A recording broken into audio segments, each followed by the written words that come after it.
ඊයේ හවස මේ ඉඳගෙන ඉන්න පූස් බබා මේ ලී ගොඩ ළඟට ඇවිල්ලා මොනවද හෙව්වා.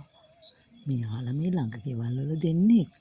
ඉතින් මේ ඉඳන් ඉන්න පූස් බබා මේ ලී ගොඩ ඇතුලේ මොනවදෝ හෙව්වා. ගොඩක් වෙලා හෙව්වා. මම ඔයගොල්ලන්ට හොයන වීඩියෝ එක දැම්මා. බලන්න අද උදේ මම නැගිටලා මේ ලී ගොඩ පැත්ත බැලුවා. බලනකොට මෙන්න එයාගේ යාළුවෙක් අනිත් ගෙදර ඉන්න යාළුවා එක්ක ඇවිල්ලා එයාත් එක්ක මොනවද හොයනවා. හැබැයි හොයන්නේ යාළුවා එක්කගෙන ආපු යාළුවා ලී ගොඩ ඇතුලේ මොනවද හොයනවා. අනිත් කෙනා වාඩි වෙලා ඉන්නවා. එහෙනම් එයාට පණිවිඩය දෙන්න ඇති. මෙතන මොනවා හරි තියෙනවා කියලා.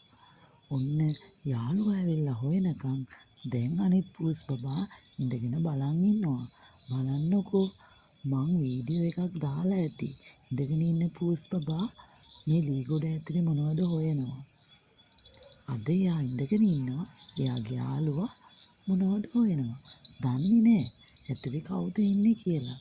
මීයෙක්ද ලීනෙක්ද සර්පෙක්ද කියන එක දන්නේ නැහැ.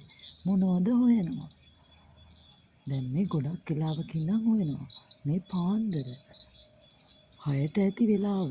මං හැරිලා බලනකොට මේ දෙන්න මෙතෙන් වෙලා ඉන්නවා.